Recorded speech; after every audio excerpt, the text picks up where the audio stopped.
The dawn of waiting. In Vietnam, as the sun stretched its first light across the rice fields, Diep stood by the window of her modest home.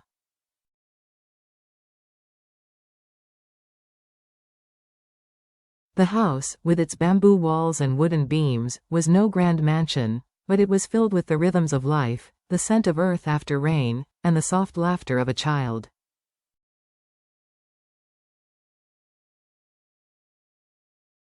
Smoke from the morning cooking fires curled into the sky, carrying with it the fragrance of rice husks and burning wood.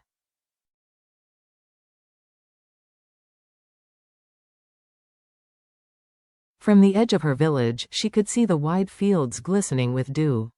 It was a picture of peace, yet inside her heart there was restlessness.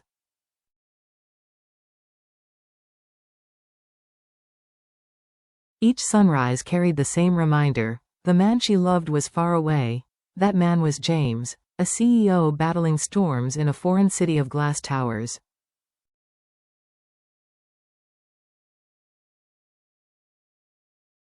While the villagers woke to the sound of roosters and the crackle of firewood, James awoke to ringing phones, stacks of contracts, and the constant tension of betrayal and ambition.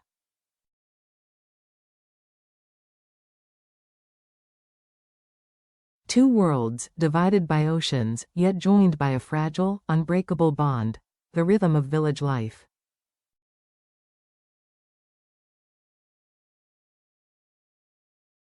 Diep lived simply, yet not without burdens.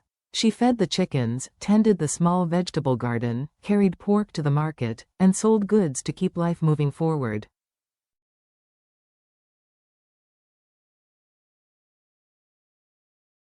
Beside her was Nay, a small girl who was not her own child, but who had become inseparable from her.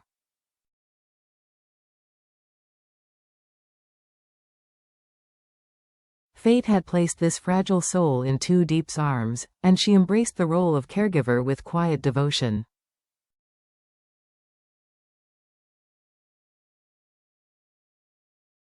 Nay followed her everywhere, her laughter like bells in the morning. She asked questions with a child's endless curiosity and offered to help with chores, her small hands clumsy but eager.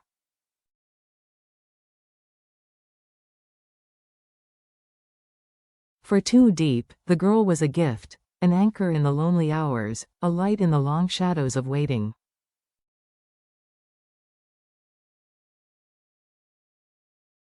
Yet every evening, when Nay had fallen asleep, silence would return. In those hours, Diep felt James's absence as if a part of her very soul was missing.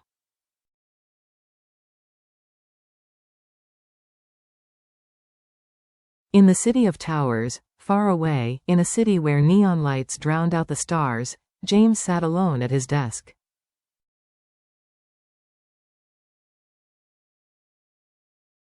Papers lay scattered around him, contracts, reports, legal battles. His shoulders carried the weight of enemies determined to see him fail.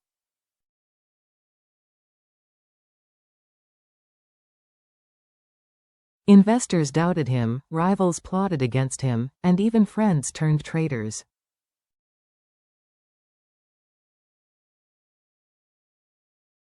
But even as exhaustion pressed heavy on his body, his heart clung to a single vision: Diep waiting in the countryside of Vietnam.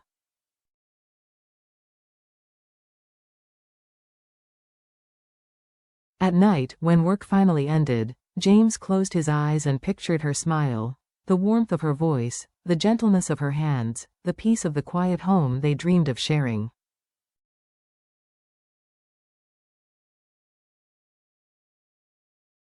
In those moments, her image became his shield. When they managed to speak across time zones, her voice was steady though laced with longing.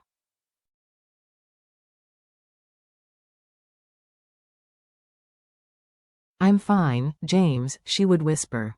"I'm cooking, working, taking care of Nay. But I miss you."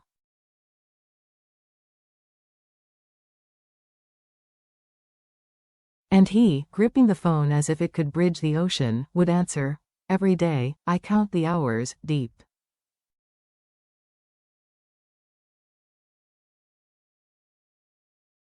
I am fighting here so that one day soon, I can return to you. Faith in the silence.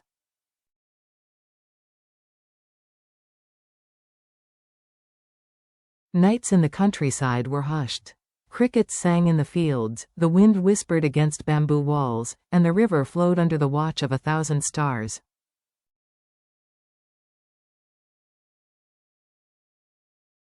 Diep often sat awake, the firelight flickering across her face, whispering James's name into the stillness.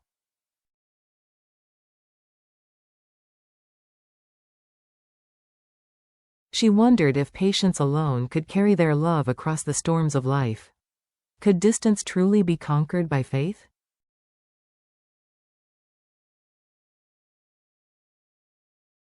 Each time doubt threatened her, she remembered his promises, his steady voice saying he would come back.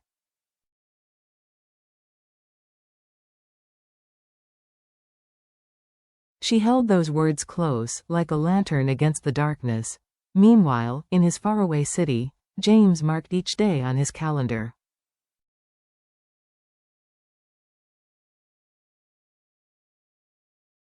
He crossed out the dates one by one, each stroke of ink a vow, each line a reminder that no matter how many obstacles stood in his path, he would find the road home.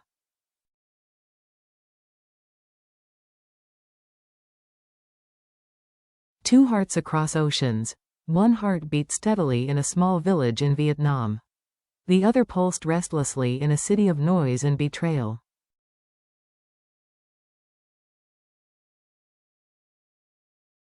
Yet both carried the same dream, that one day, the distance would vanish, and they would stand side by side beneath the same sky.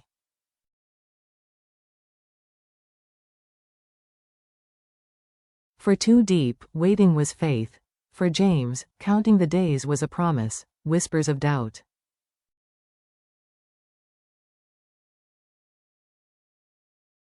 But life rarely allows love an easy path. In the village, neighbors whispered. They questioned why Diep cared for a child not her own, why she waited for a man who might never return.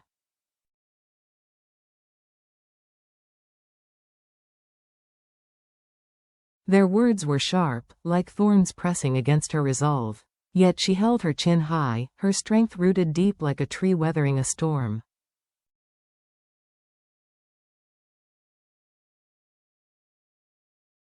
For James, betrayal struck closer. A former partner named John was working against him, draining resources, spreading lies, and driving away investors.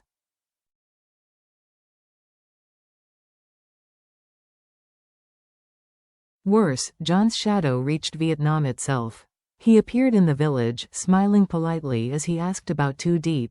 His words wrapped in courtesy, but his eyes filled with secrets.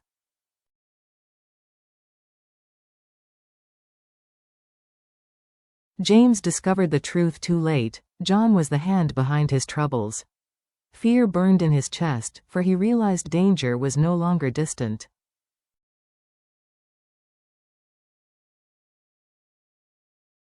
It was moving toward the woman he loved. The promise of return. That night, James made his choice.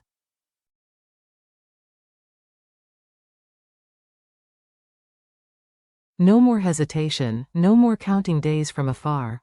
As dawn broke over the city skyline, he packed his bags with quiet determination.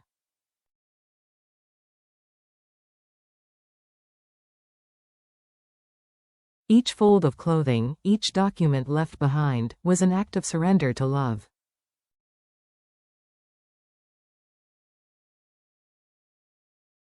As he zipped the final bag, he whispered her name like a prayer. Diep, I am coming back.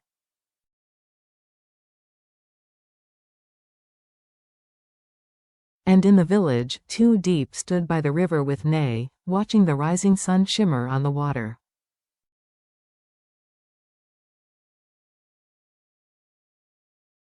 She did not yet know he had begun his journey home, but somehow, her heart felt lighter, as though the wind itself carried her a secret.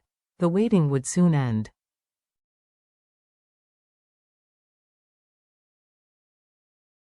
The hardest battles. Life had tested them both in different arenas. For James, the battlefield was the corporate world. contracts, betrayals, false friends, and enemies who struck in the dark.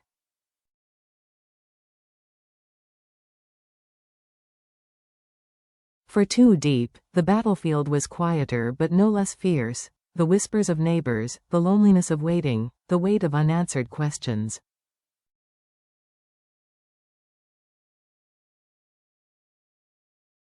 Yet both learned the same truth. The hardest battles are fought not in boardrooms or storms, but within the heart, where patience, faith, and love are stretched to their limits.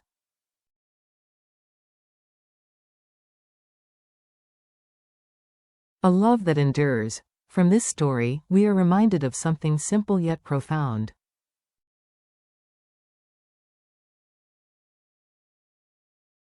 True love is not measured by constant presence. It is measured by trust, the courage to hold on even when the world says to let go.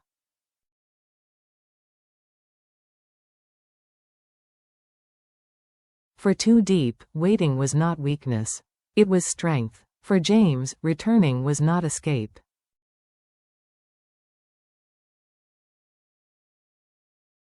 It was redemption. And so, across oceans and trials, two hearts beat as one, proving that when love is bound by faith, no distance, no betrayal, and no storm can truly tear it apart.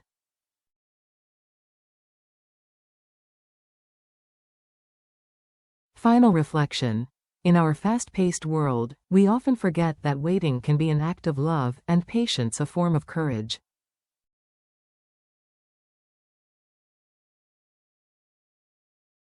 The story of Too Deep and James reminds us that sometimes the greatest proof of devotion is not in being together every moment, but in believing, despite distance, despite doubt, that one day, love will bring you home.